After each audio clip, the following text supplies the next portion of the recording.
Gloria a Dios. Vamos a la quinta parte hoy del estudio bíblico que estamos haciendo de la clase de interpretación bíblica o hermenéutica.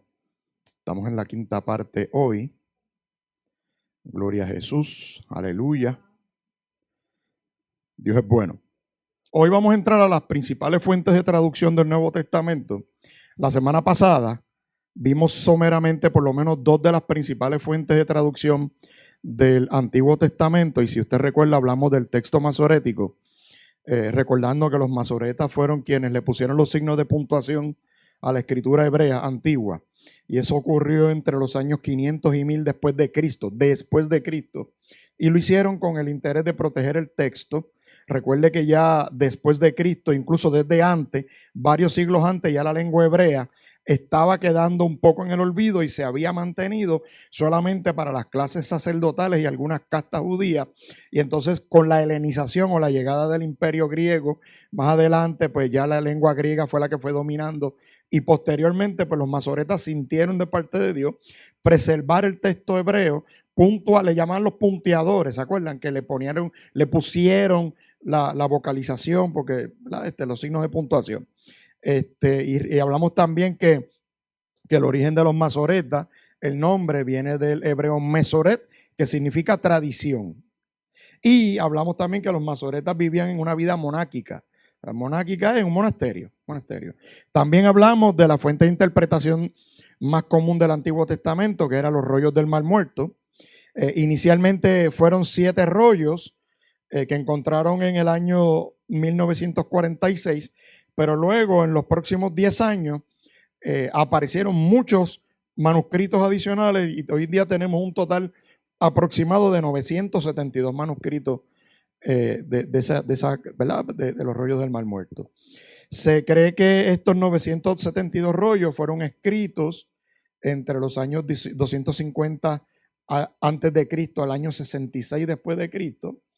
Y se cree también que con las guerras de los romanos, pues el pueblo, ¿verdad? Pues buscaron esconder esos rollos en las cuevas de Qumran. Ustedes han escuchado el rollo del Mar Muerto, y se escondieron cuando vino la guerra entre judíos y romanos.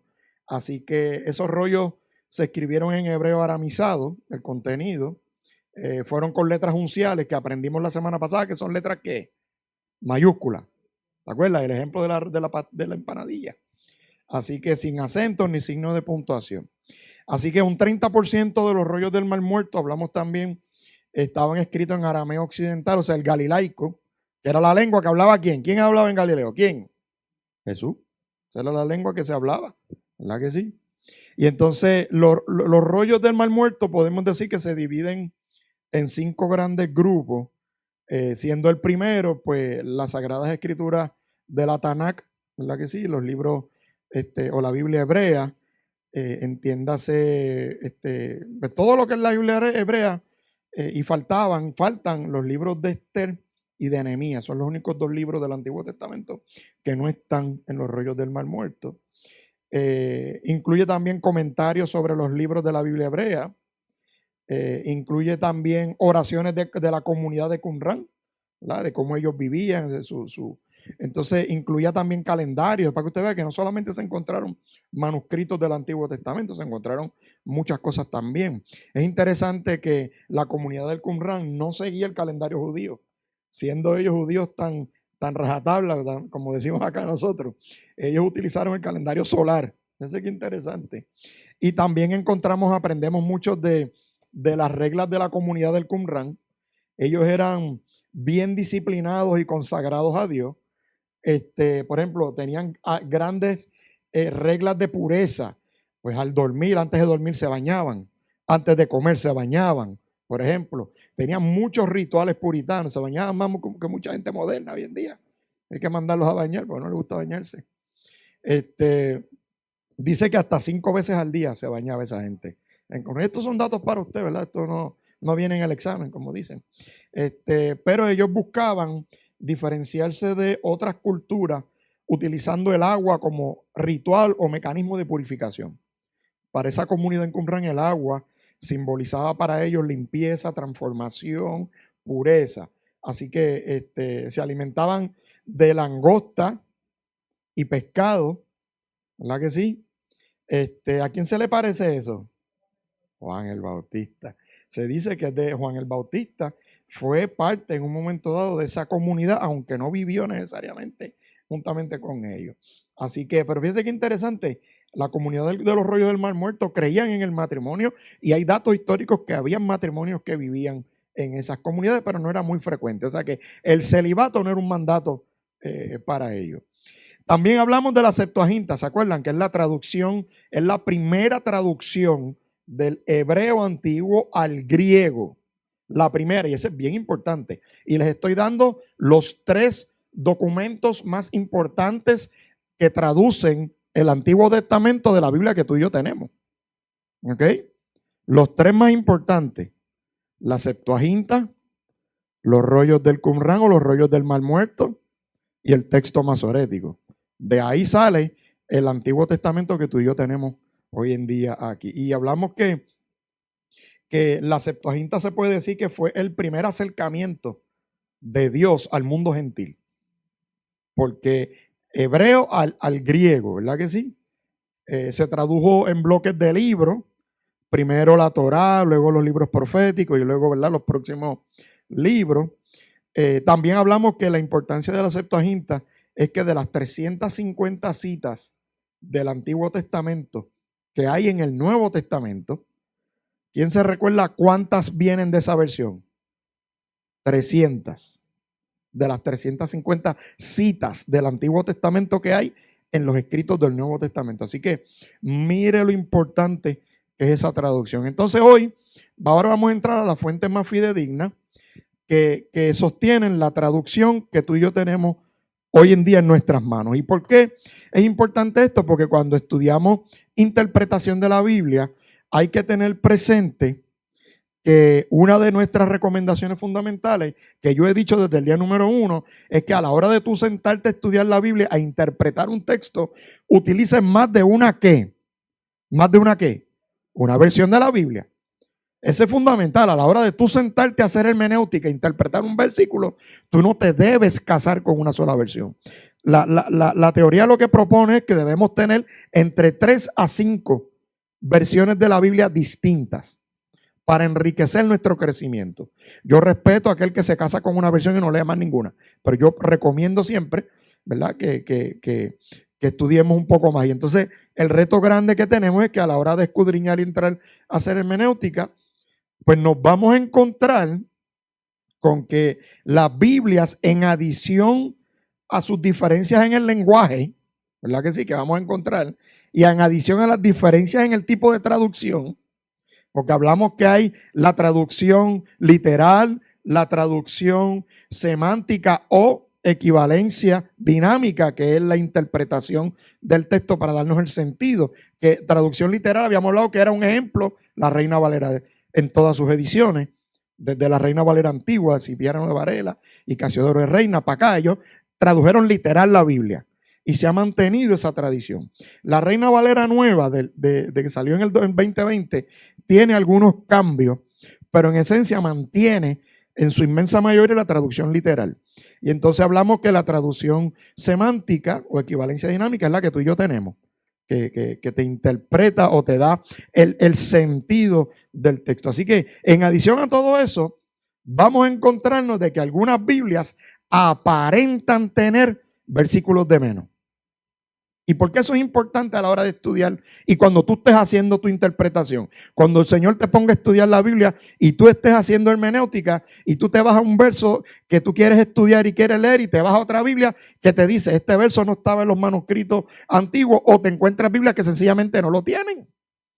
Porque es importante estudiar esto para que tú tengas la mentalidad clara a la hora de tú, ¿verdad? En el marco de la hermenéutica bíblica del Nuevo Testamento, hay que mirar un momentito rápido las fuentes de traducción. Esto es puramente informativo, así que es importante también mencionar que en el Antiguo Testamento hay aproximadamente 3,000 manuscritos a la fecha de hoy. Y yo quiero que tú sepas que de esos 3,000 manuscritos que hay, que sostienen la versión del Antiguo Testamento de tu Biblia y la mía, lo único que cambian es entre un 4 a un 3%. Podemos decir que el 96 al 98% de esos 3,000 manuscritos antiguos del Antiguo Testamento, todos coinciden y no hay variante, no hay cambio en versículos. Por lo tanto, en el Antiguo Testamento estamos bien seguros de que el que tú y yo tenemos viene preservado el texto desde la antigüedad. Ahora, pero ese no es el caso en el Nuevo Testamento. Vamos a la próxima hora. En el Nuevo Testamento yo te voy a presentar 5 documentos que son los documentos más importantes que se utilizan, ¿ok? Porque cuando hablamos de la fuente de las traducciones del Nuevo Testamento, yo quiero que usted sepa que hay 53 códices completos del Nuevo Testamento, 53. Y un códice, habíamos dicho que era ¿qué? Un libro, ¿ok? O sea que los manuscritos del Nuevo Testamento hay 53 libros o códices a la fecha de hoy. Sin embargo, la academia nos dice, los eruditos en esta materia, que no soy yo soy un simple pastorcito, los eruditos en esta materia nos dice que para que un texto en el Nuevo Testamento sea legal o con autoridad, debe estar por lo menos en 3 de estos 5 códices que hay aquí. De los 53 códices que hay del Nuevo Testamento, hay 5 que son los mayoritarios, los más importantes, y esos 5 son los que se utilizan para traducir la Biblia que tú tienes, que tenemos aquí. ¿Ok? De esos 5, a la hora de decidir si un texto tiene autoridad o es legal, ¿verdad que sí?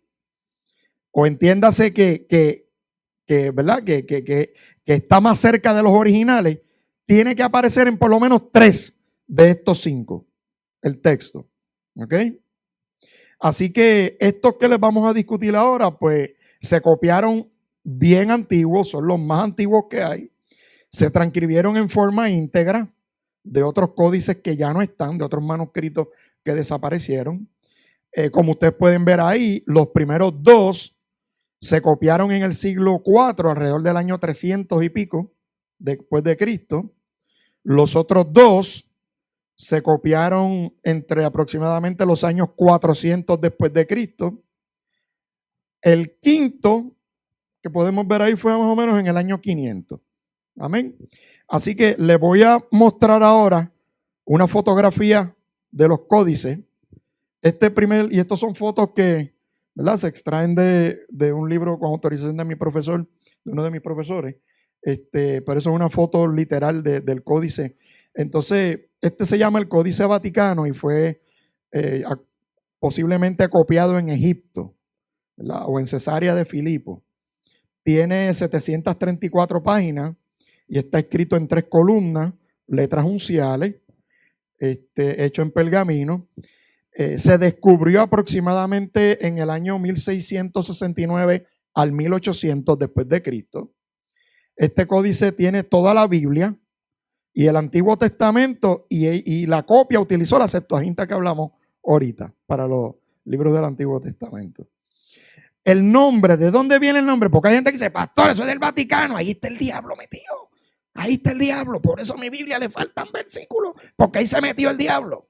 Pues mire, hermano, para que usted sepa, yo creo que yo se los había dicho, cuando hablamos de los códices o de los manuscritos, los nombres se le asignan tomando en consideración una de 2 cosas. O el antropólogo, el arqueólogo, el científico que lo encontró, o el lugar donde fue encontrado. Puede haber sido el códice Luis Figueroa, si Luis Figueroa lo encontró, o puede haber sido el códice Espada de la Victoria, si asumiéramos que hicimos un roto aquí y apareció el códice ya enterrado. Falta un ejemplo. Este códice apareció perdido en la biblioteca del Vaticano. Y del Nuevo Testamento es el más importante de todos los códices. Así que de nuevo, no quiere decir que esta copia fue escrita por el Vaticano, sino que fue encontrada en el Vaticano. ¿Ok? Porque en los años que se copió este libro, el Vaticano no existía. ¿Entendió? ¿Ok? Así que no se asuste, porque a veces nos ponemos, vamos para la próxima. El segundo códice más importante que tenemos es el códice sinaítico. Este posiblemente fue copiado en Egipto. Este tiene solamente 347 páginas. Como pueden ver ahí, tiene 3 columnas por página. Fue descubierto aproximadamente en el año 1844 en el monasterio de Santa Catalina en el monte Sinaí. Por eso es que se le llama el códice sinaítico, porque fue encontrado en el Sinaí. ¿Okay? Tiene pues, todos los libros inspirados, que son los 27 del Nuevo Testamento. Tiene también libros de los padres de la primera iglesia, pero que no eran libros canónicos, sino escritos que circulaban en la época. Como por ejemplo, en este códice aparece la Didaché. Yo no sé si usted ha escuchado de la Didaché, no sé si nosotros hemos dado clase de la Didaché, podemos algún día explicarle a la iglesia qué significa eso, pero Didaché lo que significa enseñanza. Y la Didaché era un manual que habían escrito los discípulos de los discípulos del Señor y los discípulos de los discípulos de los discípulos del Señor, con algunas instrucciones para la iglesia. No es un libro inspirado, no es canónico, porque fue un libro o fue un escrito, un manual que sufrió cambio en la medida en que fueron pasando los siglos y le fueron añadiendo cosas que no son necesariamente alineadas con el texto del Nuevo Testamento, ¿verdad? Porque nada que te obligue a ti a someterte al yugo de la ley va a ser canónico en la medida en que la propia Biblia te dice a ti que hemos sido liberados ¿de qué? De la esclavitud de la ley a través de Cristo. ¿Verdad que sí? También tiene otros documentos importantes que no voy a entrar en ellos ahora. Pero este códice tiene un griego, un escrito mayúsculo, letras mayúsculas, que se conoce como uncial. Es bien parecido al del Código Vaticano, es elegante. Tiene unos trazos más rectos en sus líneas, lo que significa que el copista era un copista experimentado, o los copistas fueron copistas más experimentados, ¿verdad que sí? Por consiguiente, pues, es poquito más tardío que el Vaticano en su copia. Así que se lo traigo porque, de nuevo, no viene en el examen, pero es importante que usted lo sepa. Vamos para el próximo. Para que usted sepa y aprenda un poquito de dónde lee, qué manuscritos se usan para traducir las Biblias que usted y yo tenemos, en su mayoría. Tenemos el Códice Alejandrino. Este se copió probablemente también en Egipto, cerca de Alejandría. Y usted se preguntará, ¿pero por qué Egipto? ¿Por qué tantos manuscritos se copiaron en Egipto? Porque yo les expliqué que en Alejandría, en Egipto, era donde había unas comunidades bien grandes de creyentes. Y número 2, es donde estaba una de las bibliotecas más grandes. Sobre 1 millón de volúmenes. ¿Se acuerdan de cuando le di la historia de la Septuaginta? ¿Verdad? De que allá mandaron a buscar a los traductores porque Ptolomeo Filadelfo, que era un rey que venía de los, ¿verdad? De Alejandro Magno, él quería tener una biblioteca bien grande. Pues de allá, obviamente, mientras más grande la biblioteca, más literatura se producía. Por lo tanto, ¿verdad? Eso inspiró muchas cosas. Así que este códice tiene 773 páginas. Fue descubierto aproximadamente en el año 1621. Sigue el mismo formato de los dos anteriores, uncial o mayúsculo, sin separación de palabras. Este códice es el más fino o elegante de los 5 que hemos visto, de los 5 que vamos a hablar del Antiguo Testamento en cuanto a la escritura, la elegancia de la escritura. Estamos viendo una evolución, ¿verdad? Que en la medida en que el ser humano va mejorando en su forma de escribir, el producto que escribe varía también. Así que no es un códice completo, tiene varios libros del Antiguo Testamento, casi todo el Nuevo Testamento. También tiene literatura adicional que no es canónica, ¿verdad? Que no es inspirada de la primera iglesia, de los padres de la iglesia. Vamos para el próximo. El próximo es bien interesante porque se este el Códice de Efraín, ¿verdad? O le llaman el rescrito de San Efraín. Este documento tiene aproximadamente 209 hojas Está escrito en una sola columna, con entre 40 a 46 líneas por columna. Es uncial, o sea que es mayúsculo, que tiene autoridad. Y fue descubierto aproximadamente en el 1843 después de Cristo. Y esto es bien importante, este códice, porque aquí les voy a introducir un concepto nuevo para algunos de ustedes. Y el concepto es lo que se llama palimpesto. Un palimpesto es un documento reciclado. Le voy a explicar. Los manuscritos originales, en primera instancia, se hacían en papiro, ¿se acuerdan? En papel, que perecía. Después aprendimos que se empezaron a transcribir ¿en dónde? En pergaminos que eran de cuero, ¿verdad que sí? Porque el cuero duraba más. Por lo tanto, cuando empezó como todo material que se sobreexplota, cuando comienza entonces a escasear el cuero, pues entonces la gente se le ocurrió y dijo, pues espérate, déjame borrar lo que estaba escrito en este rollo. Y lo que hacía eran que le pasaban cuchillas finas, raspaban el cuero y le borraban el contenido y escribían encima. ¿Qué es lo que pasa? Eso es fascinante porque mire desde dónde viene ya el principio de reciclaje, de reusar el material. ¿Por qué? Porque era costoso. Porque los cueros había que matar ganado para poder hacer cuero. Y no todo el mundo podía tener cantidad de ganado disponible. Así que se reutilizaban. Y este códice antiguo es un palimpesto. Eso se llama palimpesto. Déjame porque yo lo anoté por aquí para explicártela. Se divide palín, P-A-L-I-N, significa nuevo, y cesto significa raspar. Palimcesto, la combinación es un raspado nuevo. Eso es lo que significa. Y entonces en este documento, este códice recibe su nombre porque hay 38 sermones escritos de un individuo llamado San Efrén el Sirio. Era un monje sirio. Entonces los seguidores de ese monje cogieron un manuscrito que tenía porciones del Nuevo Testamento, las borraron para escribir encima los sermones de un monje católico. ¿Qué es lo que pasa? Que con la ciencia moderna, ahora a esos manuscritos de cuero que fueron rayados en el lente del microscopio, si se detecta que fueron rayados, se le puede aplicar un tratamiento químico que lo que hace es que trae a la luz la escritura original. Mire qué cosa grande. Lo que Dios hace para que a ti y a mí nos llegue el texto bíblico más antiguo. Sin embargo, se le conoce como el Códice de San Efrén, aunque los 38 sermones del San Efrén se pusieron a un lado y lo que aparece, que sale a la luz, es la palabra de Dios. Mire qué cosa linda.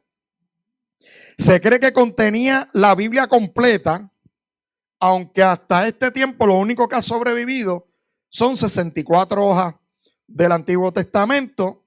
Tiene parte de Eclesiastés, algunas partes de Proverbios, de los Cánticos, y tiene 145 páginas del Nuevo Testamento. Mire qué cosa linda. ¿Ve?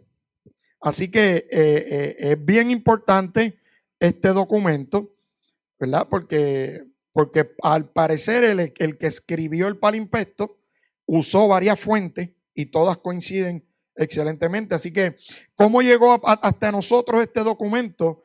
Bueno, después de la caída de Constantinopla, el manuscrito fue llevado a Florencia, en donde una reina en Francia que se llamaba Catalina de Medici, yo no sé si usted ha escuchado ese nombre, a mí me suena de la historia.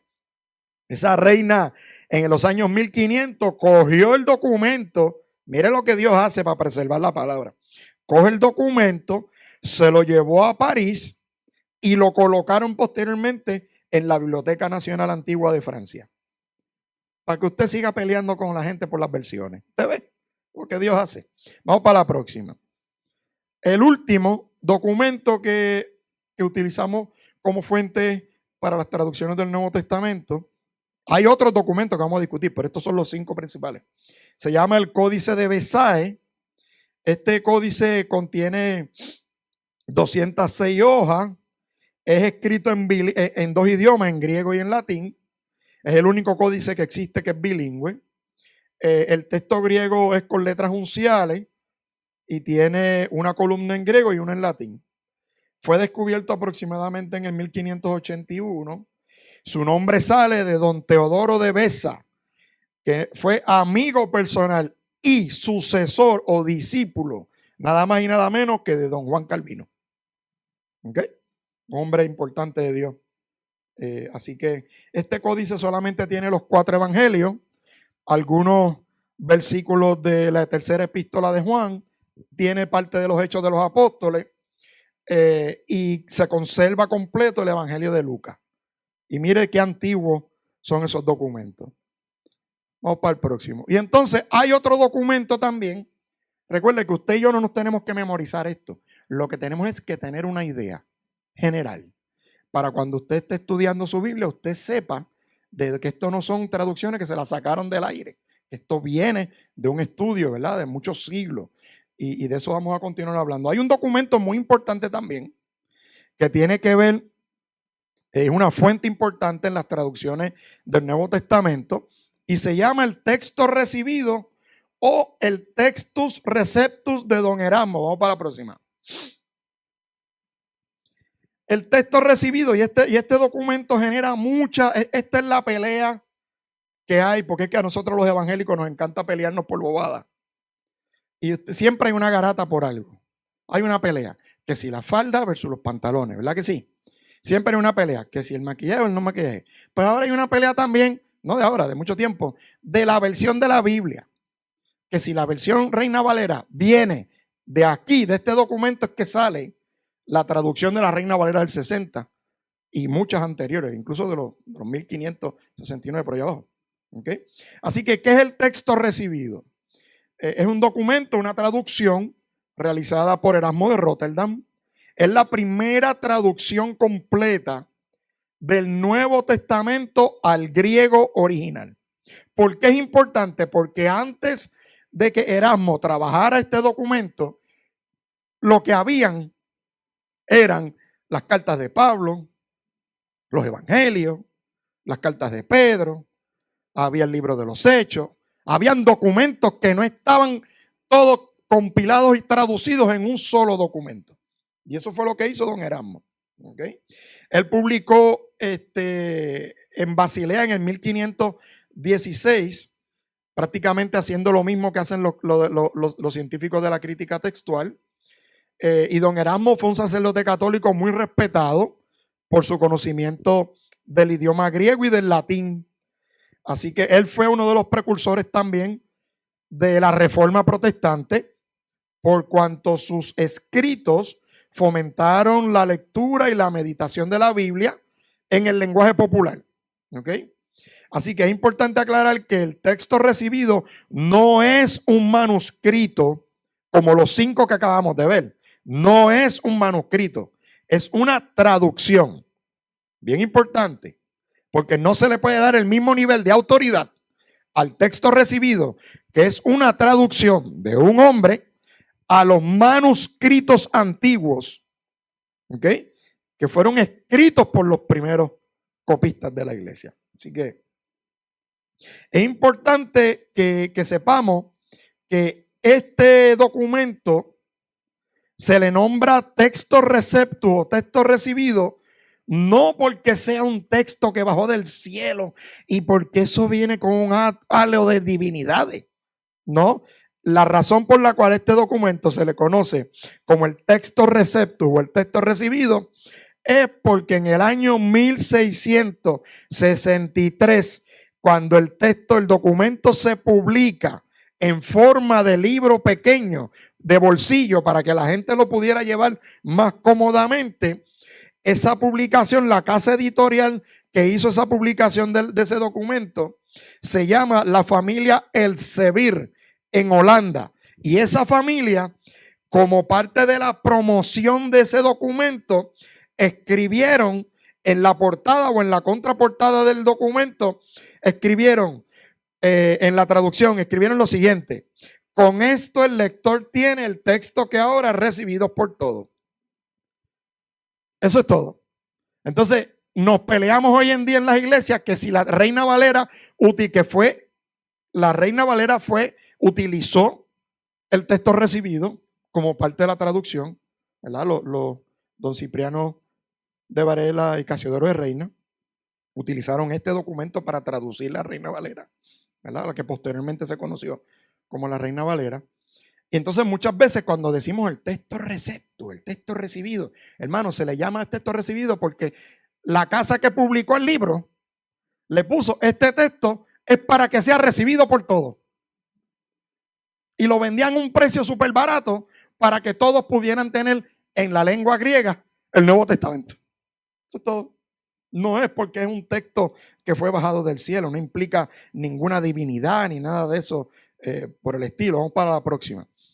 Este documento, sin embargo, es importante porque a pesar de que es una traducción tardía, ¿qué significa una traducción tardía? Significa que, como vimos ahorita, este documento se hizo en el año 1516 después de Cristo. Los manuscritos que vimos ahorita eran de ¿cuántos años? Desde el 300, desde el 400, desde el 200 después de Cristo. O sea que entre los manuscritos antiguos a la edición del texto de Erasmo del 1516 pasaron 1000 y pico de años. ¿Cuál es el documento más antiguo entonces? Los manuscritos. ¿Cuál es más nuevo? El de Erasmo, el texto recibido. ¿Verdad que sí? Así que las fuentes que utilizó Erasmo, cuando Erasmo hizo la traducción del Nuevo Testamento al griego, él lo que utilizó fueron 4 o 5 manuscritos que él tenía disponibles, porque los 5 que estudiamos ahorita todavía no se habían descubierto. Por lo tanto, Erasmo utilizó manuscritos del siglo X al siglo XII, entre los años 1000 a 1000, no, entre los años 900 al 1200, 250 después de Cristo. ¿Qué te quiero decir con esto? Él también utilizó parte de la Vulgata Latina. La Vulgata Latina yo no la he tocado en la clase, porque no es algo que nosotros, ¿verdad? Pero eventualmente yo se lo dejo a Laura que dé una clase de la Vulgata Latina eventualmente, cuando hablemos de nuevo de religiones comparadas, para que entiendan. Pero la Vulgata Latina fue una traducción hecha por Jerónimo de Estridón, San Jerónimo, en los años 340, y fue la traducción de la Biblia en latín. O sea que Erasmo utilizó del latín para traducir al griego. Ya ahí tenemos un problema, porque para traducir teníamos que utilizar ¿qué? Griego antiguo, pero él utilizó lo que tenía y es una bendición como quiera. Así que este documento es bien importante porque es fuente para grandes traducciones, tales como la traducción del Nuevo Testamento que hizo Lutero al alemán como parte de la Reforma en el 1522. Por lo tanto, eso es una bendición de la Reforma Protestante. Ese texto en alemán que escribió Lutero lo sacó del griego del texto recibido. ¿Cuántos hemos escuchado la Biblia en inglés, la famosa King James de 1611? ¿Verdad? Que eso se hizo por William Tyndale. Pues esa Biblia, que en Estados Unidos es el mismo bochinche que aquí. En Estados Unidos es King James Only y todos los demás del diablo. Y aquí hay gente que dice Reina Valera Only y todos los demás del diablo. Y se lo dice uno que he sido afectado por eso. Porque yo he predicado en iglesias utilizando otras versiones. Y me han mandado mensajes para atrás diciéndome, no te vamos a volver a invitar a menos que me use la Reina Valera aquí. A mí me ha pasado eso. Por eso yo sé por lo que les digo. Y esas cosas, pues, ¿qué voy a hacer? Hay gente que cree, pues que créalo. Pues. Todo el mundo tiene derecho a creer en algo. No quiere decir que lo que creamos está correcto. ¿Verdad que sí? Así que, y cuando nos referimos a la Reina Valera, que también sacó su traducción del texto recibido, nos referimos a la Biblia del Oso de Casiodoro de Reina en el 1569, que después la revisó Cipriano de Varela en el 1602 y que después se vino a conocer como la Biblia Reina Valera, que es la que es bien popular. La Biblia Reina Valera es bien importante. Yo la uso, yo la leo, la hemos usado aquí. Todos nuestros maestros tienen instrucciones claras y precisas de parte mía de que como parte de la formación de una clase me utilicen distintas versiones bíblicas, incluyendo la Reina Valera. Porque la Reina Valera es la Biblia que utilizó Dios para impactar millones de almas. Y te voy a dar un dato. ¿Por qué en Puerto Rico la Reina Valera es tan importante y en Latinoamérica? Yo aprendí hace mucho tiempo que eso tiene que ver con un factor, y es el factor reconocimiento. Grandes hombres que Dios levantó para predicar en Latinoamérica y en Puerto Rico. En Puerto Rico, de los hombres más grandes que Dios ha levantado para predicar el evangelio, ¿quién fue? Gigi Ávila. ¿Qué Biblia utilizaba Gigi Ávila? ¿De qué año? Del 60. Usted sabe que cuando Gigi Ávila empezó a usar, un dato que le voy a dar histórico para que después lo estudien. Cuando el hermano Gigi empezó a predicar con la Reina Valera del 60, a que usted no sabe qué le pasó. Empezaron también a cerrarle puertas y empezaron a caerle encima.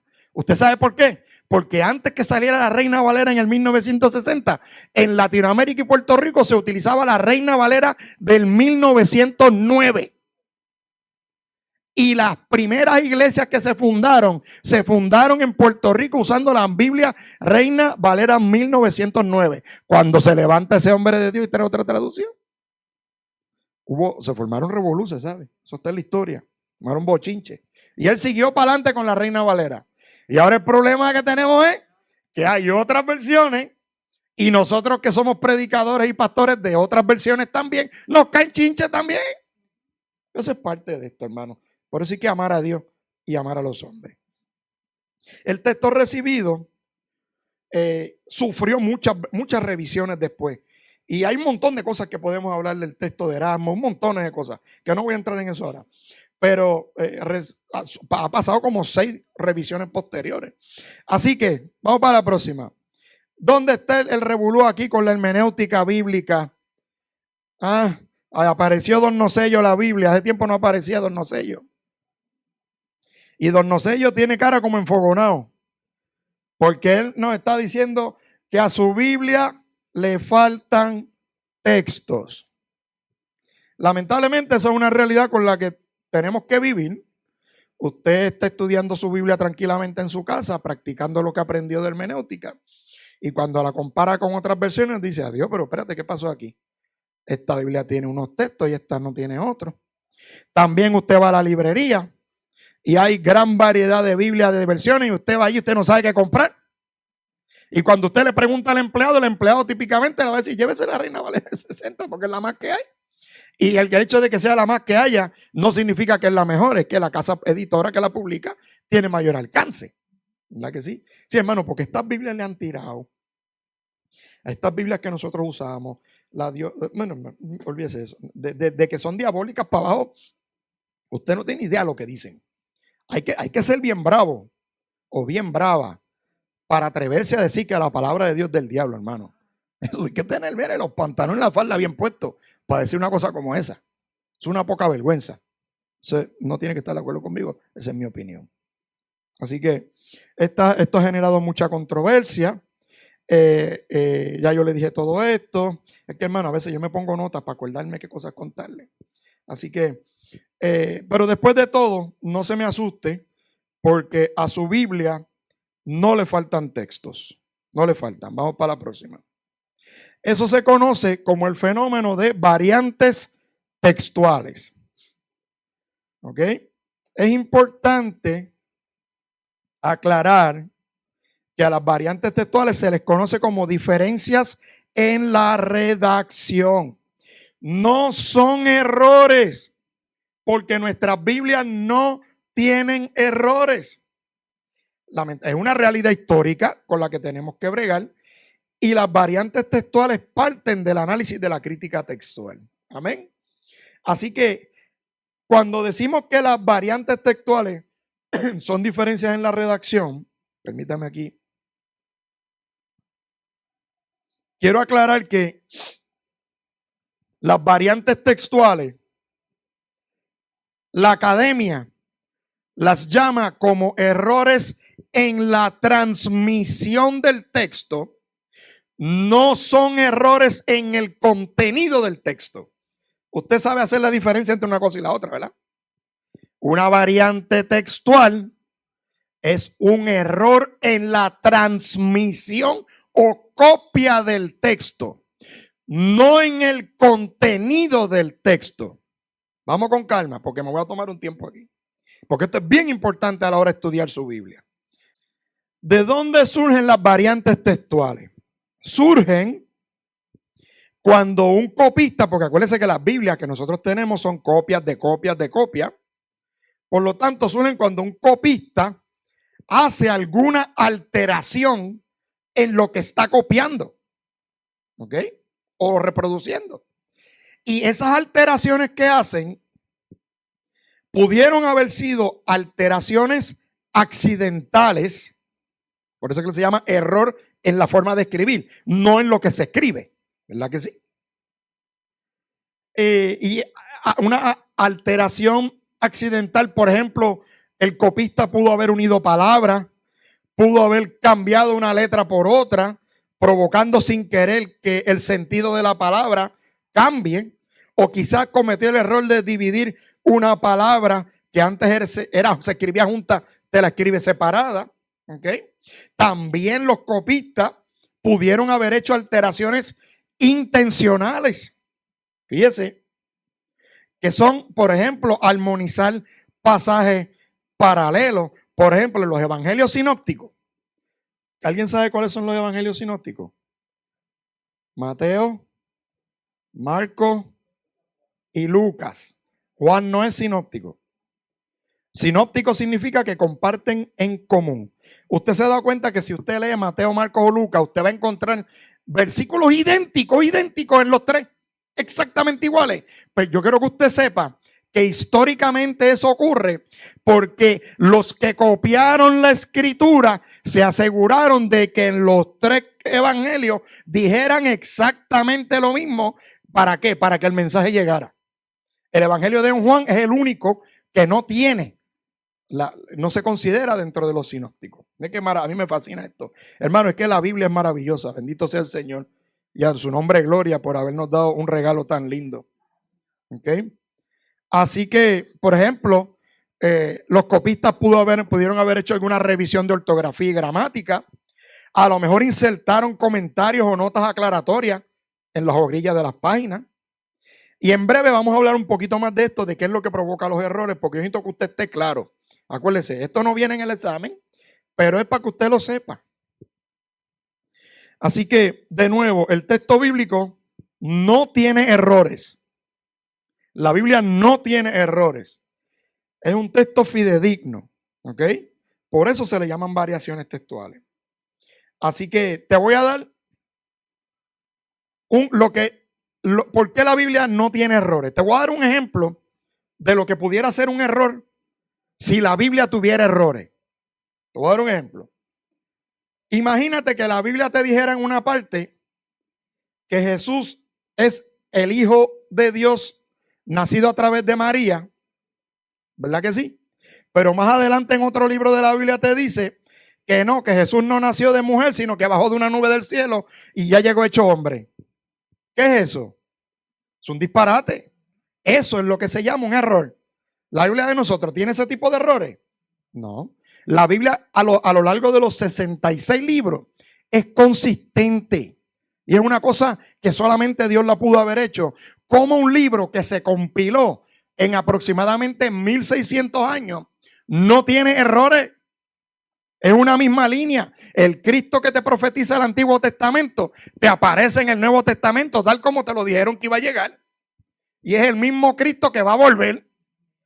Y que las cosas que te profetiza el Nuevo Testamento que van a pasar en el futuro es tu mejor garantía y la mía de que lo que dice aquí va a ocurrir, porque lo que decía que iba a pasar ya pasó. Por lo tanto, la Biblia no tiene errores. Pero pastor, es que la Biblia tiene variaciones textuales. Y eso no se consideran errores. Así que las traducciones modernas de la Biblia muestran estas diferencias por las debidas, y es más notable debido a las distintas técnicas de traducción que se utilizan, como hablamos al principio en un par de clases atrás. Así que los estudiosos de la Biblia, como nosotros, recuérdense que desde el primer día yo les dije que una cosa es leer la Biblia y otra es estudiarla, sobre todo los maestros y predicadores, debemos conocer esto, ¿verdad?, para poder entender estas cuestiones a la hora de interpretar un texto y de poder darle una contestación a una alma que venga donde ti, a una vida hacerte una pregunta. Porque hoy en día yo quiero que tú sepas que si tú y yo estudiamos la Biblia, del otro bando que son no creyentes y ateos la estudian también. Y la miran con los ojos, como no pueden encontrar errores doctrinales en la Biblia, se van a buscar las variaciones textuales para atacar la Biblia que tú y yo tenemos y desmerecerla. Pero la palabra de Dios es poderosa y no tiene errores. Vamos para el próximo. ¿Qué es una variante textual? Las variantes textuales son mucho más notables en el Nuevo Testamento, porque les expliqué que en el Antiguo Testamento hay entre un 96 y 98% de concordancia, que no hay variaciones.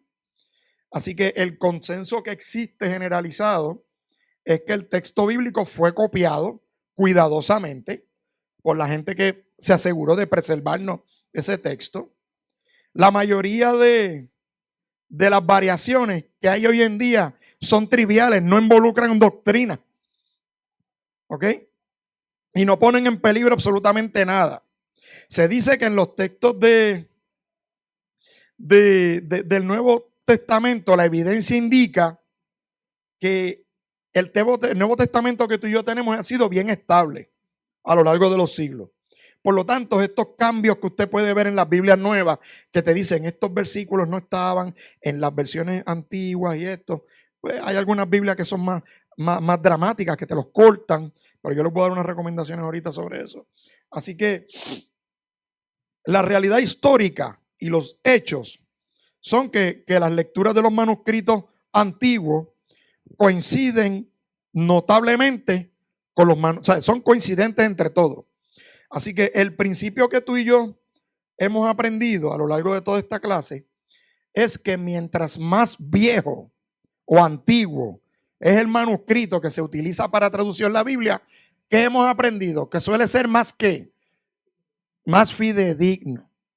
Acuérdate, porque el que escribe cerca del evento es más fidedigno que el que te escribe 1000 años después del evento.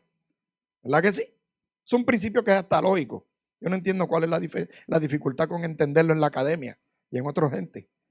Así que las doctrinas principales de nuestra fe aparecen en muchos versículos. ¿Ok? Así que cuando la lectura de algún texto no es del todo segura debido a una variante, no pone en peligro la doctrina porque apoya en muchos otros textos, en muchos. Vamos a mirar ahora un poquito algunos ejemplos relacionados con este tema, algunos datos adicionales. Es importante que nosotros entendamos que hacer una copia de la escritura no es como ahora, que eso es una imprenta y tú vas y la compras en la librería. Así que los copistas podían tardar días, semanas, meses o hasta años en hacer las copias. Ya con la institución del copista fue cogiendo forma, se le conocía como scriptorium, que era en un monasterio, que era espacios dedicados a eso. Y entonces en vez de un solo copista, tenían varios, tenían muchos. Así que cuando la persona copiaba el texto, las condiciones en que una persona copiaba el texto no siempre eran las más adecuadas, ¿verdad? Habían factores que afectaron el proceso de copiar y transmitir el texto sagrado. Por ejemplo, habían problemas de iluminación, esa gente se alumbraban con velas porque no había la luz, ¿verdad? Muchas de esas copias tuvieron que hacerse escondidos porque había persecución romana. Después vino la persecución de la Gran Inquisición. Así que todas esas copias tuvieron que esa gente encerrarse para hacerse. Yo quiero que usted sepa que la mayoría de las copias que surgieron de la Biblia, del Nuevo Testamento, ocurrieron esos muchachos sentados en el piso. Imagínense usted sentado en el piso ahí con las rodillas dobladas, una velita y usted así doblado, copiando esos manuscritos. Caramba, pues claro que a alguien se le va a ir una J, una Z en algún lado. Alguien va a confundirse y te voy a dar ejemplo. Así que se utilizaba la pluma con tinta o el cálamo, que tampoco era muy fácil escribir como eso. Y el papiro también era complicadito para copiar porque la tinta se corría, se degeneraba. Así que resulta normal que un trabajo de un copista conllevara algunos errores que se introdujeron inmediatamente en la traducción textual de la escritura, para que posteriormente se siguieran copiando y reproduciendo los mismos errores.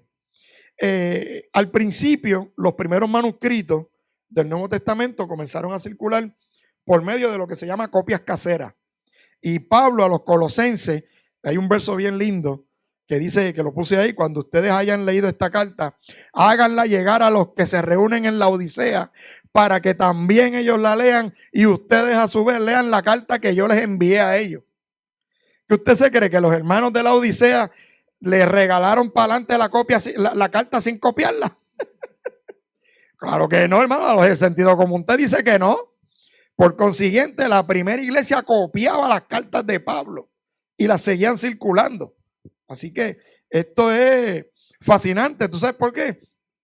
Porque las copias de algunas de las cartas de Pablo fueron escritas inclusive antes que los evangelios.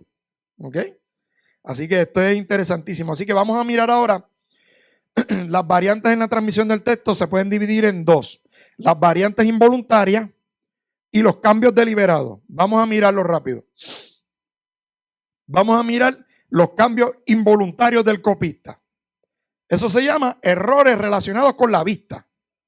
Y hay tres tipos de errores que los copistas bíblicos, yo te estoy trayendo historia para ayudarte, para que tú puedas entender, interpretar tu Biblia y puedas defender tu fe sobre todas las cosas. Y que no afectes tu fe. Acuérdate, no le tengas miedo a estudiar. ¿Ok? Ocurrían tres cosas: la confusión de letra, parablepsis y la dictografía. Son los tres errores más comunes que ocurrían con la vista. Te voy a explicar cada uno de ellos. Errores con la vista. La corrección visual por cristales o espejuelos no ocurre sino hasta el siglo XIV después de Cristo. Así que usted se imagina un cieguito como yo copiando un manuscrito sin espejuelo porque no había. ¿Okay? Imagínese usted la gente que tenía astigmatismo, miopía, catarata, que hoy en día son cosas que se corrían, ¿verdad? Y tratar de leer o escribir sin los lentes. Así que la mala iluminación. Así que eso provocaba muchos errores. Así que a mí me falta algo aquí. Ok. En términos de la confusión de las letras, la escritura bíblica en hebreo y en griego favorecía la confusión, porque muchas letras eran muy parecidas. Así que la parablepsis era cambiar el enfoque de vista de un lugar a otro. La dictografía era cambiar las palabras porque sonaban más o menos similares. Así que eso puede ser errores con la vista. Vamos a hablar un momentito de errores con la audición. Errores relacionados con la audición, pues no todos los copistas hacían su trabajo copiando de un manuscrito leyendo de otro, ¿verdad? En los scriptorium era bien frecuente que se paraba a alguien en un púlpito y le leía el manuscrito, y habían 10, 20 copistas sentados y ellos iban escribiendo lo que el otro le iba leyendo. La ventaja de eso es que podían copiar varios manuscritos a la misma vez y avanzaban. Sin embargo, ahí traía problemas en los dictados, ¿verdad? Porque ¿verdad? Esos errores, hay veces que la gente, el que escuchaba el dictado, pues no copiaba bien. Eso trae la confusión de sonido. Acuérdense que aprendimos que en el hebreo los sonidos eran guturales, o sea que se producían con la garganta. Y en el griego hay varias letras que se pronuncian de la misma manera y creaba confusión. Así que errores relacionados con la audición, pues errores con los dictados, o sea que la persona que estaba leyendo se confundía y leía lo que no era, y el que escuchaba copiaba lo que el que leía decía. Ahí había confusión de sonido. y había itacismos. Así que un itacismo es cambiar la vocal al final de la palabra. Eso es todo. Pero el problema con eso es que en ocasiones te cambiaba el sentido de la palabra. Yo creo que en Puerto Rico hay un ejemplo bien clásico que yo no sé si viene de Lares. Creo que en Lares a la leche le dicen lechi con i. Pues eso es un ejemplo de un itacismo. Lo que pasa es que lechi y leche significa lo mismo, pero en otras palabras te cambia la palabra. ¿Verdad que sí? Por lo tanto, el que está copiando interpreta algo que no es lo que el que dicta quería decir. Así que vamos para el próximo error. Encontramos errores relacionados con el sentido, ¿ok? En los cambios involuntarios del que está copiando el texto. Eso involucra errores relacionados con la memoria, ¿ok? La ciencia dice que los seres humanos tenemos 4 tipos de memoria, no sé si usted lo sabe. La memoria procesal, la episódica, la prospectiva y la semántica. La memoria procesal es la que tú estás usando para copiar o para seguir lo que yo te estoy diciendo. La memoria prospectiva es la que tú estás pensando lo que tienes que hacer después que yo termine. O a lo mejor estás pensando si este pastor se callara ya porque me tiene aburrido. ¿No? Lo que vas a hacer en tu casa, estás pensando en el mondongo que te vas a comer allá. Joder, habichuela. Tiene que ver también con la memoria episódica. Tú te acuerdas de los episodios traumáticos de tu vida. Eso se guarda en una memoria. Y la memoria semántica no es otra cosa que la destreza. Si tú aprendiste a correr bicicleta cuando pequeño, es bien probable que aunque pasen 20 años y no te montes, cuando te montes la vas a correr. Si no te chavaste, te vas a reventar en el suelo. Así que el copista insertaba y cometía errores copiando el texto bíblico, afectando su memoria, ¿cuál? Procesal y la prospectiva. ¿Okay? El copista muchas veces leía una frase en el manuscrito y luego iba a la copia y escribía lo que de memoria lo que había leído acá. Así que eso traía ciertos problemas. Y aunque usted no lo crea, yo te estoy dando datos científicos que se detectan de los escritos. Porque los científicos, los filólogos, que son los que estudian la letra y la esencia del estudio de la letra, de la Biblia y de otros documentos que no son bíblicos, se percatan cuando son de estos tipos de errores. Porque comparan copias y se dan cuenta cuando son errores de memoria, cuando son errores de visión, cuando son errores de audición. Así que es importante que tú y yo tengamos un flavor de esto. ¿Okay? Así que esa inconscientemente el copista podía alterar el orden de las palabras o sustituir alguna por sinónimo. Cuando hablamos de cuidado y detalle, aquí hay que sumarle un poco el descuido, ¿verdad? Porque es posible que haya copiado el texto y no lo verificó para estar seguro que copió lo mismo que venía del otro documento. Muchas veces se daban cuenta en el acto, tachaban, reescribían, otros descartaban el documento completo. Y fíjate qué interesante, al descartar el documento completo, es una antigua tradición judía que se adoptó posteriormente por los copistas, de había tanto y tanto respeto por la escritura, que cuando un copista cometía un error en un manuscrito, no lo rompía. Sencillamente luego lo enrollaban y lo guardaban. Porque ellos decían, esto es palabra de Dios, esto yo no lo voy a echar al fuego ni lo voy a romper. ¿Tú sabes cuál fue el problema de eso después? Que cuando vinieron los descubrimientos, encontraron el corregido y encontraron el otro. Y entonces los arqueólogos y los que investigan tienen el documento que corrigió y el que no se atrevió a votar. Por lo tanto, así es como la ciencia identifica el origen de buena fe de los errores. Y eso no le quita valor al texto bíblico, porque no son errores en la escritura, son errores en la transmisión. ¿Qué cometieron los hombres y mujeres? Hombres, porque las mujeres no copiaban. Hombres que escribían estos documentos. Y el juicio, errores de juicio, pues mira, el copista no hacía un trabajo mecánico, a veces necesitaba utilizar su juicio precisamente cuando se encontraba con más de un manuscrito que tenían variantes entre sí. Y entonces el copista decía, yo tengo que armonizar estos dos versos.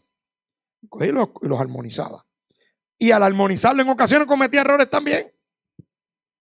Así que eso es una realidad histórica con la que todos tenemos que vivir, mis amados. Vamos al próximo. Ahora vamos a hablar un poquito de los cambios deliberados. ¿Ok? Vamos a dar un resumen. Vamos a quedarnos ahí. No me cambien la página porque quiero hacer un pequeño resumen. ¿Verdad? Las variantes en la transmisión del texto se componen de dos cosas.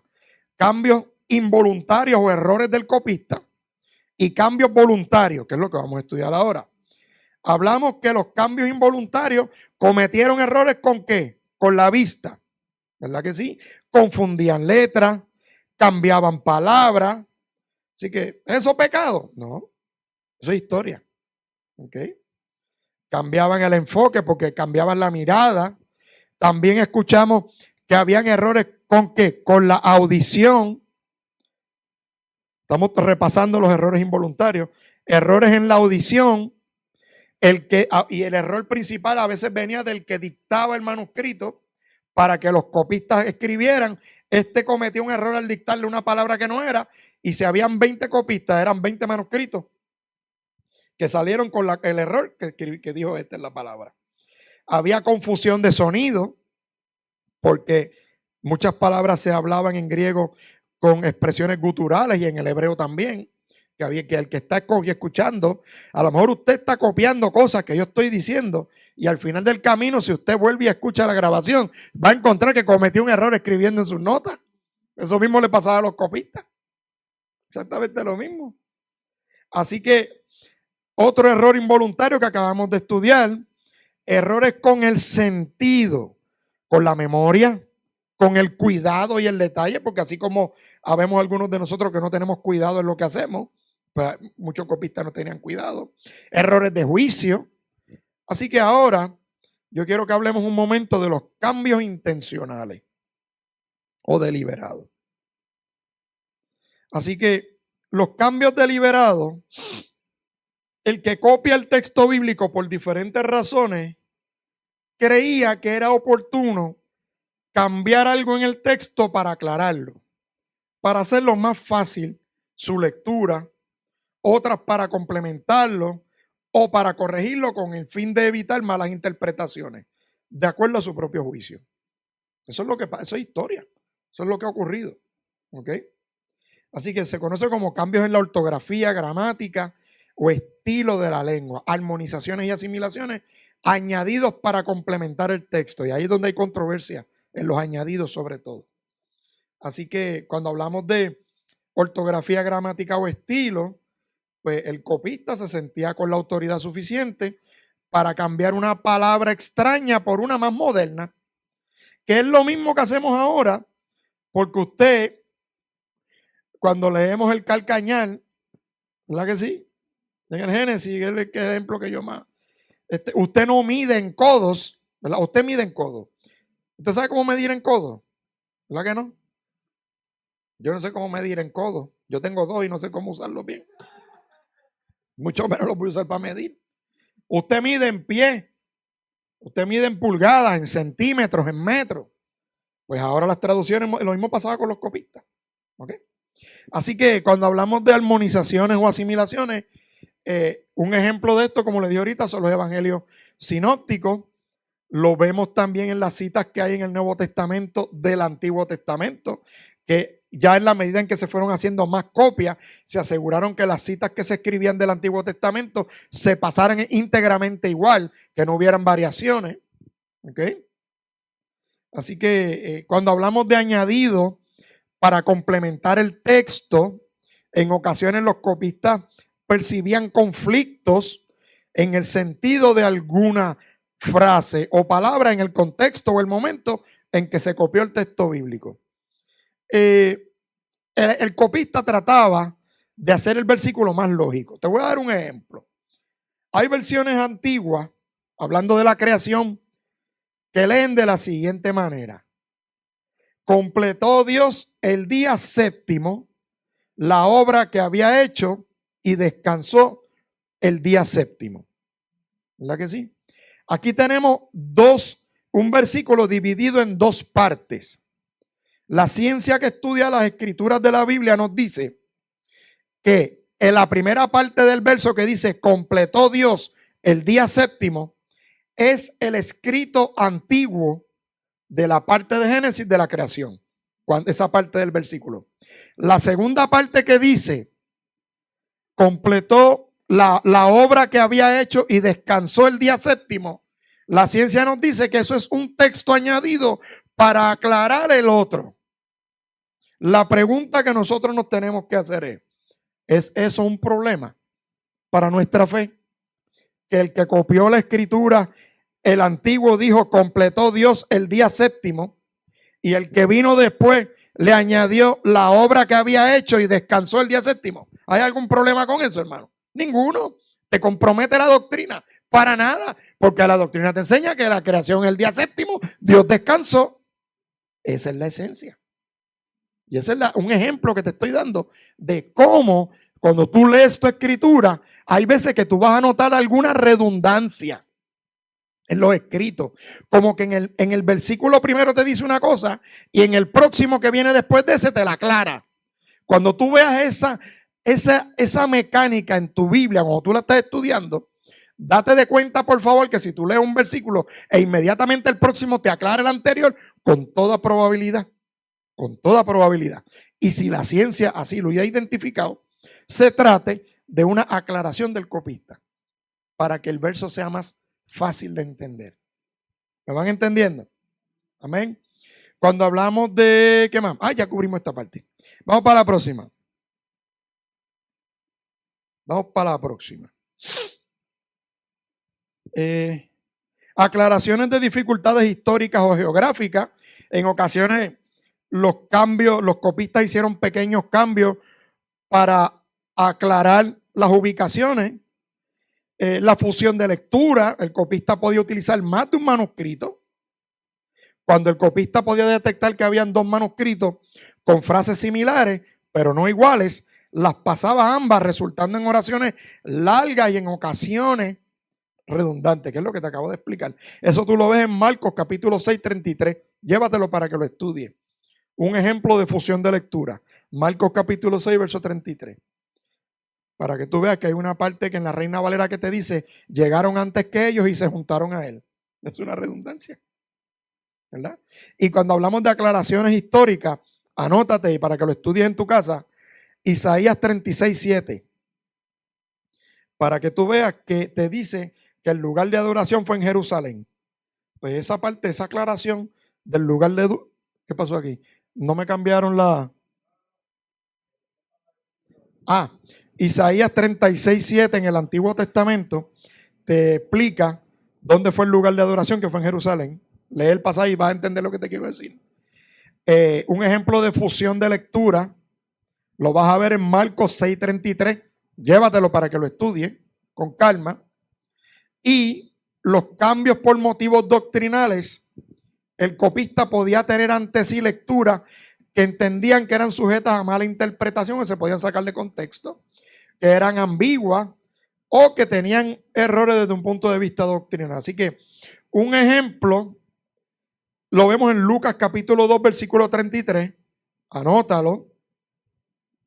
Lucas 2, 33. Mira lo que te dice la Nueva Traducción Viviente en Lucas 2, 33. En este versículo te dice, su padre y su madre estaban asombrados, ¿verdad? De lo que pasaba con Jesús, ¿verdad que sí? Pero en la Reina Valera del 60 te dice, y José y su madre estaban maravillados. Y usted se preguntará, ¿cuál es la parte aquí que había necesario que aclarar? Mírate qué interesante. Su padre y su madre estaban asombrados. ¿Verdad que sí? Reina Valera te pone José y su madre estaban maravillados. ¿Cuál es el cambio doctrinal que ocurrió en la Reina Valera del 60? Te lo voy a leer de nuevo. Lucas 2:33 de la Biblia que yo utilizo. Nueva Traducción Viviente, que es una Biblia basada en los textos antiguos, te dice, su padre y su madre estaban asombrados. Reina Valera del 60, te dice, y José y su madre, en referencia a Jesús, estaban maravillados. El cambio doctrinal está que en la Reina Valera del 60 te llaman a José por su nombre y en los manuscritos antiguos los llaman a ambos los padres de Jesús. El copista que te copia la versión de la Reina Valera del 60 dice, José no fue papá de Jesús, por lo tanto yo no quiero que diga padre, yo le voy a poner y José y su madre. ¿Me entendió? Eso es un cambio insertado por un copista posterior. Ahora, ¿por qué la primera iglesia le llamaba a José y a María que eran padres de Jesús? Eso tiene una explicación. Porque el que adoptaba hijos bajo la ley judía se consideraba padre también. ¿Te ve? Que Jesús fue hijo adoptivo de José. Porque Jesús es hijo de ¿quién? ¿De quién? ¿De quién? De Dios. ¿Quién es el papá de Jesús? Dios. ¿Quién es la mamá de Jesús? María, su mamá natural. Por lo tanto, la primera iglesia no tenía ningún inconveniente en llamar a José papá de Jesús, porque legalmente era su papá adoptivo, el que lo crió juntamente con su mamá biológica. Pero en la traducción del Reina Valera del texto recibido que vimos ahorita, dice, no, se pusieron religiosos. Pero no, es que José no se le puede atribuir ningún grado de paternidad en Jesús. Pues que José no es el papá de Jesús. José es el papá adoptivo. ¿Usted ve el ejemplo ahí? O sea, que si uno se mete en la Biblia y mira todos esos detalles, uno se da cuenta y uno dice, mira, es bien interesante. Eso se llama un cambio deliberado de uno de los copistas. Así que, próximo, habiendo hablado de eso, ¿cuál es la regla de oro?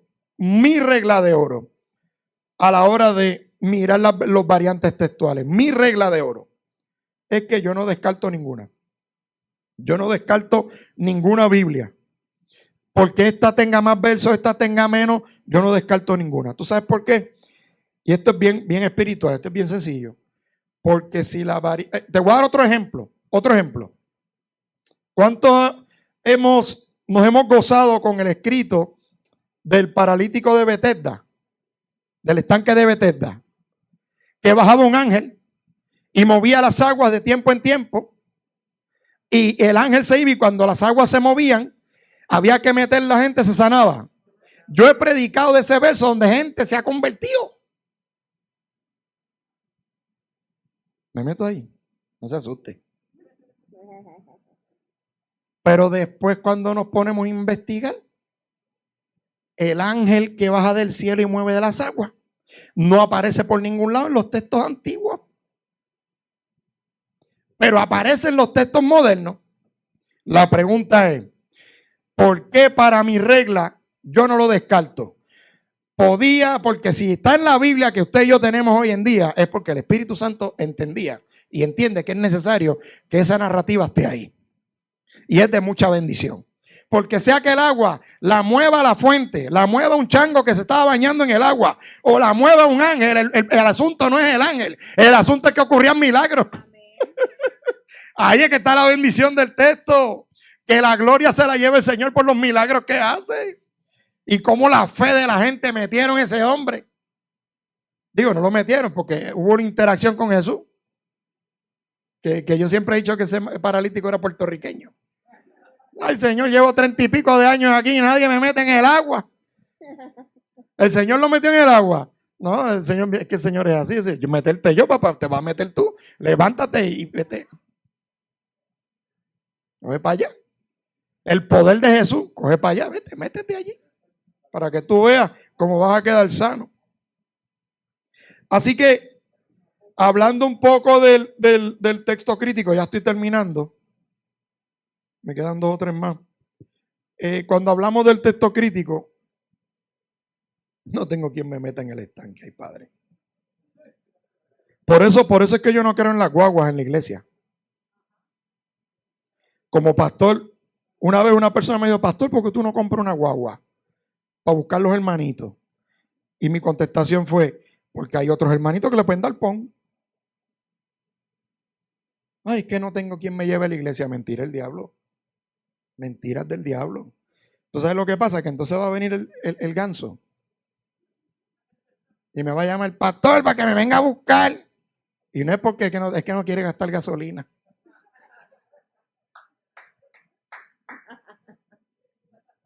Su pastor no nació ayer. Ayer cumplí, no, el día 1 de abril cumplí 40 y a usted no le importa años. Que a mí no me van a coger de soruma. Me han cogido. Pero el gringo dice, como es el primero, shame on you, el segundo, shame on me. Si me coges de idiota 2 veces, la culpa es mía. Entonces, ha habido gente que se me han acercado. Hubo una vez uno que me dijo a mí que yo iba a comprar una guagua de la iglesia y que el color mío favorito era blanco. Un profeta, supuesto profeta. He dicho nombre yo. Un hombre que supuestamente América jaspaba profecía y todo. Y hablaba del Sica, Manda, Monde, de las lenguas. Entonces decía, diache, por esas lenguas yo nunca las he escuchado. Y una lengua, hermano, que cuando soltó esa lengua, lo que me dio fue una salta de disparate allí. Que yo ejercí mi misericordia pastoral y yo nunca voy a hacerle daño a nadie. Pero una de las cosas que me dijo, tu color favorito es blanco y la guagua de la iglesia es blanca. Y yo dije, por poco me ahogo. Seguimos. Hermano, yo le cuento esas cosas, ¿verdad que sí? Pero no estamos burlando, pero yo tengo que hablar de esto. Estas cosas hay que hablarlas. Así que cuando hablamos del texto crítico, es la ciencia que en la medida posible pues trata de reconstruir los diversos textos. Procura el texto más antiguo que nos haya podido llegar, como te expliqué. Mientras más antiguo el documento, más fidedigno. El ángel no estaba en los manuscritos antiguos, el que movía las aguas en el estanque no estaba.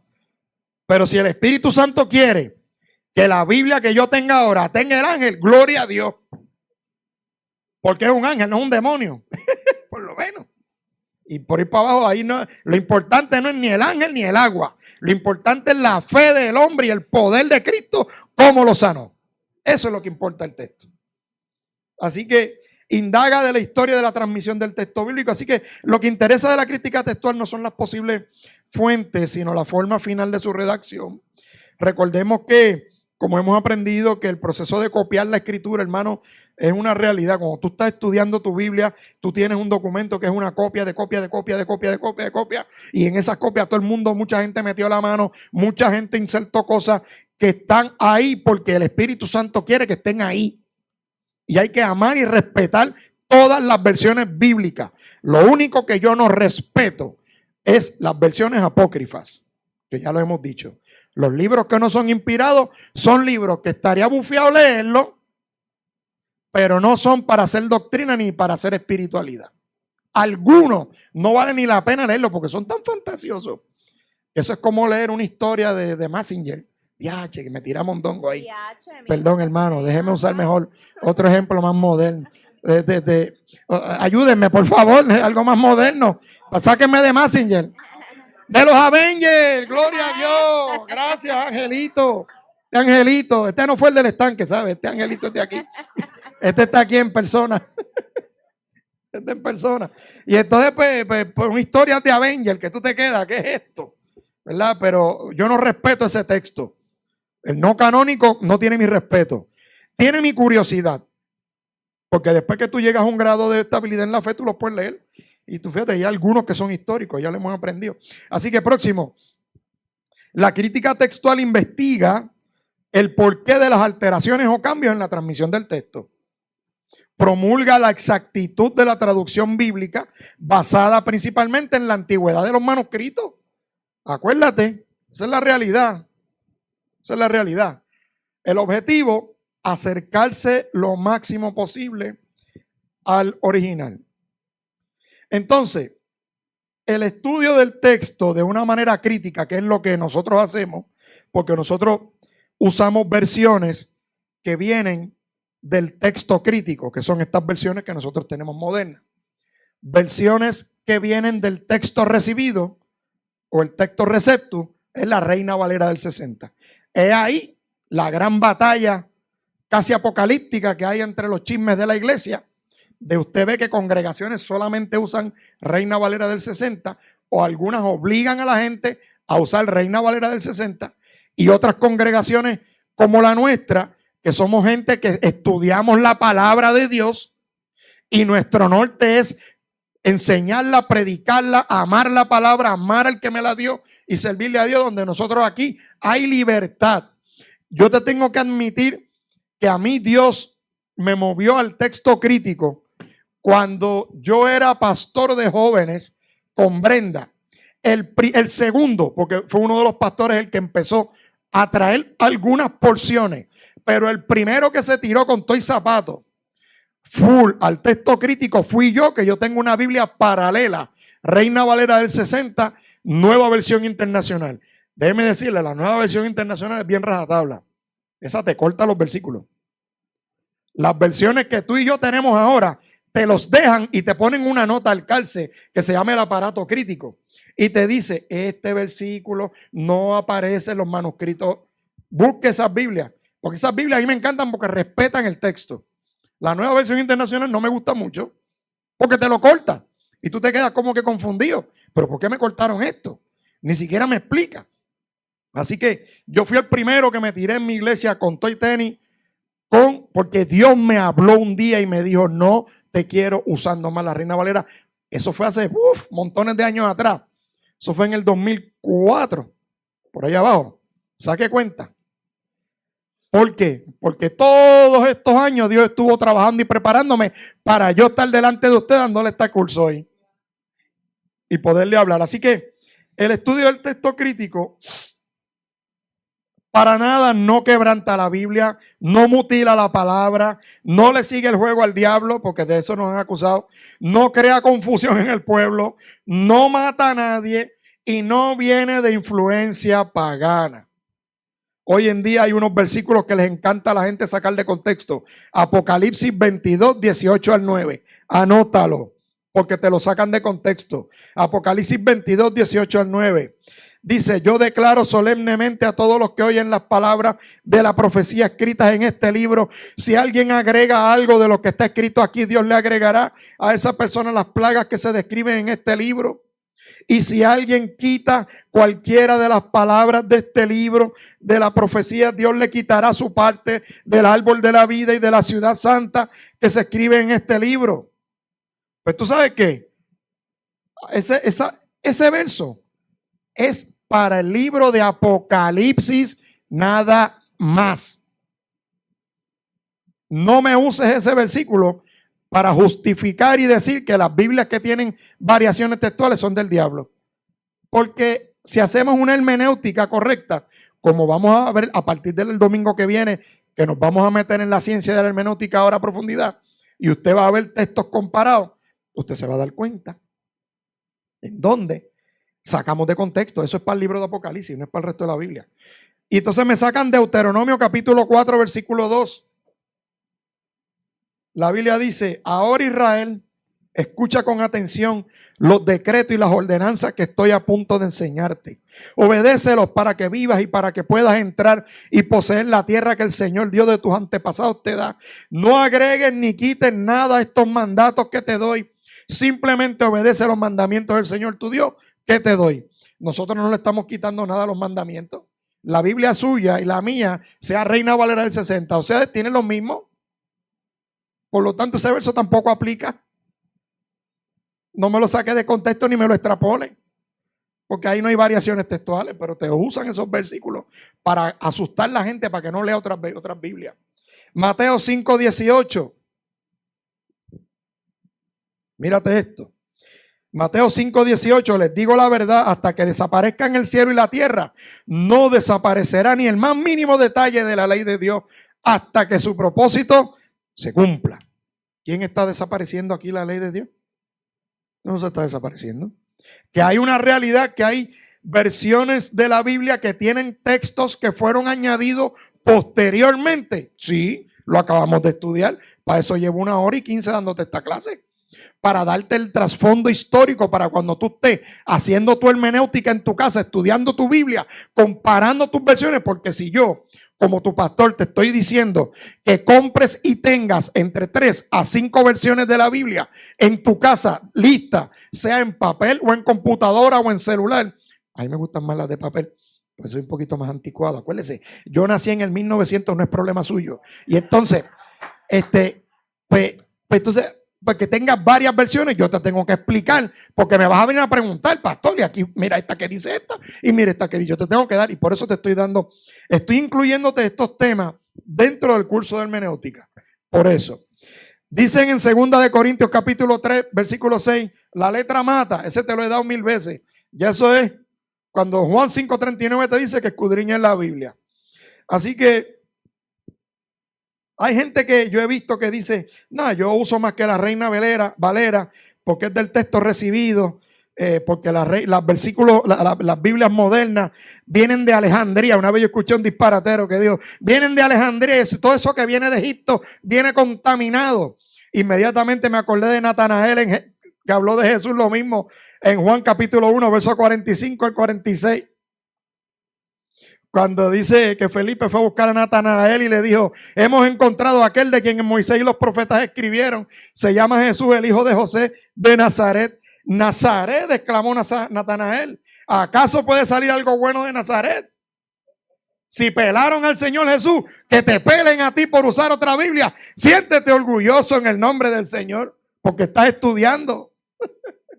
Así que si ese fuera el racional, tendríamos incluso que descartar la traducción del texto de Erasmo recibido, y hasta la Biblia entera, pues sus escritos se originaron en el cautiverio bajo el imperio babilónico.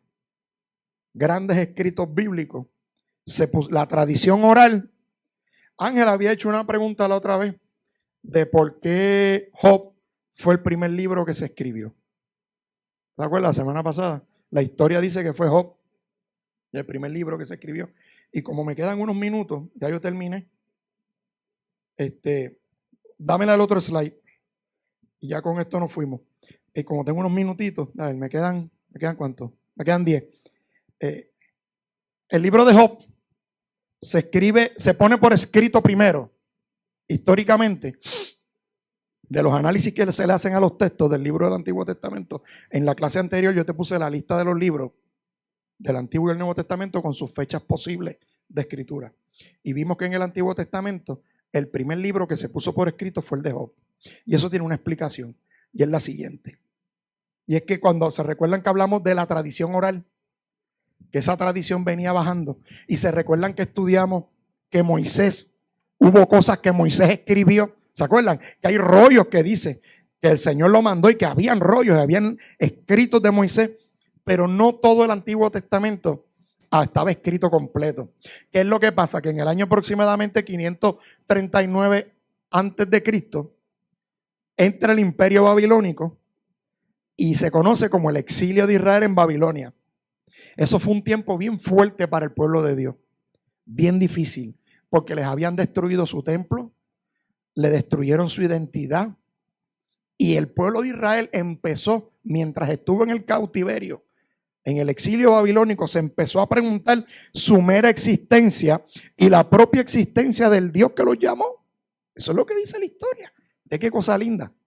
Y en el exilio, en Babilonia, el pueblo de Dios que está allá adentro metido, exiliado, si usted se acuerda, y usted lee el libro de Daniel y lee otros libros en el Antiguo Testamento, usted se va a dar cuenta que la tradición, típicamente las naciones invasoras, los reyes invasores, separaban a los israelitas o a los judíos que eran inteligentes, se los llevaban, ¿verdad que sí?, para ellos aprender de la cultura, y había cierto nivel de flexibilidad hasta cierto punto.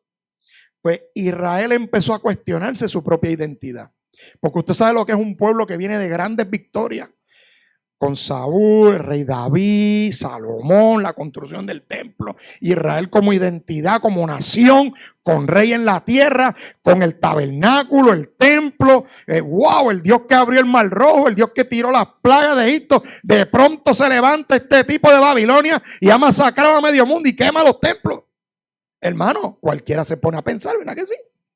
Y empezó Israel a repensarse. Y dice la historia entonces que Israel cogió y empezaron a compilar los escritos de la tradición oral que venían desde Moisés, desde allá abajo, desde el Génesis, porque acuérdate que Dios viene hablando desde que habló con Adán y Eva. Desde allá arriba es que viene la tradición oral. Por ir para abajo, yo te expliqué todo eso. Cuando Israel se encuentra cautivo en Babilonia y empiezan a repensar su identidad, empieza a surgir en Israel el anhelo y el deseo nuevamente de poner por escrito lo que Dios les había prometido. Entonces empiezan a resurgir los escritos que había hecho Moisés, los escritos que habían hecho otras personas. Y mientras estuvieron en todo ese proceso, es que surge el primer libro escrito de Job. ¿Ok? Por eso es que Job se escribe primero que la compilación del Pentateuco. No quiere decir que los eventos de Job ocurrieron necesariamente antes que los eventos recogidos en el Pentateuco, sino que recuérdate que yo te enseñé que una cosa es la tradición y otra cosa es cuándo se escribe. ¿Ok? Así que por esa es la razón por la cual, y yo los invito no solamente a que estudien lo que ocurrió en el exilio, lo que ocurrió después, lo que hizo Esdras. Tú sabes que Esdras, que está en tu Biblia y en la mía, Esdras fue el hombre que se le conoce como el primer hombre de Dios que compiló la Biblia hebrea completa. Ya que usted no sabe en qué lengua se escribió esa nueva compilación, en arameo. Mira qué cosa hermosa, para que usted vea. Así que, ¿qué te quiero decir con esto? Que cuando tú y yo le ponemos casco al tema, y yo lo que busco con todo esto es que tú y yo nos enamoremos más y reflexionemos, y ya con esto termino, ¿cuál habría sido el texto utilizado por la primera iglesia? Esa es la pregunta que nos tenemos que hacer. La gente que no que caminaron con Jesús, ¿verdad? Porque hay escritos posiblemente de apóstoles que caminaron con Jesús y hay escritos de discípulos de los apóstoles que se conocen como pseudoepigrafías que escriben. Vamos a suponer que yo soy discípulo de mi papá. Entonces, él se parece a mí, ¿sabes? Él se parece a mí. Entonces, yo soy discípulo de mi papá y yo aprendo de él, que he aprendido muchas cosas de él. Mucho de lo que aprendí de uniones y todo eso por el Señor. Entonces, pues mi papá el día que él se vaya con el Señor, a mí me da con escribir algo. Y yo voy a escribir, aquí está la carta de Luis Figueroa relacionado al tema de las uniones laborales en Puerto Rico. Entonces, el que la lee 20 años después dice, mire, se la escribió Luis, la escribí yo, ¿verdad que puse el nombre de él? Lo mismo pasó en algunos de los textos bíblicos. Así que es fascinante. Por lo tanto, ¿qué es lo que yo necesito que tú te lleves ahora? Porque si mi memoria no me falla, con esto terminamos toda la discusión de todo lo que tiene que ver con los fundamentos textuales de la Escritura. Para entonces vamos a entrar de lleno ahora en lo que son hermenéutica adicional a lo que ya hemos hablado de hermenéutica, ¿verdad? Porque te la he insertado, pero vamos a hablar algunas reglas, vamos a mirar ejemplos bíblicos y vamos a hacer algunas cosas. Yo necesito que tú reflexiones en una cosa. Si la primera iglesia usaba los textos antiguos, ¿cuáles son los textos que tú y yo debemos usar hoy en día? Esa es la pregunta que yo necesito que tú y yo reflexionemos. Esa es la pregunta. ¿Qué textos utilizaba la primera iglesia? Si son los textos que tenemos hoy en día, utilicemos los textos que utilizaba la primera iglesia. Porque esa gente caminaron con Jesús. Y los que escribieron y no caminaron con él fueron testigos de los que caminaron con él. Y recibieron de la boca de los apóstoles lo que hizo el Señor. Así que como no hay pregunta, ni hay más nada que hablar. ¿Alguien tiene alguna pregunta? No, ¿verdad? La semana que viene vamos a hablar sobre la persona del que lee la Biblia, ¿verdad? Algunos aspectos. Vamos a hablar los lenguajes que tiene la Biblia suya y la mía, lenguaje figurado, lo que es la simbología. Vamos a hablar un montón de ejemplos bíblicos. La semana que viene le invito a que se traiga su Biblia para que la tenga por ahí, para que anote, para que marque, aunque yo voy a traer los versículos aquí proyectados para agilizar la clase, ¿verdad? Pero yo le voy a traer todo presentado aquí, lo que son los ejemplos de lo que es una símil, lo que es una parábola, ejemplos bíblicos, pero es importante que usted traiga también su Biblia, porque quizás haya alguno que vamos a hablar un poquito de los números en la Biblia, vamos a hablar un poquito de lo que es la profecía en la Biblia, es un montón de cosas, los proverbios, un par de cositas. Así que si no tenemos más preguntas, son las 10:28, terminé 2 minutos antes. Amén. Dios me los bendiga y nos vemos el domingo que viene, si Cristo no ha venido todavía.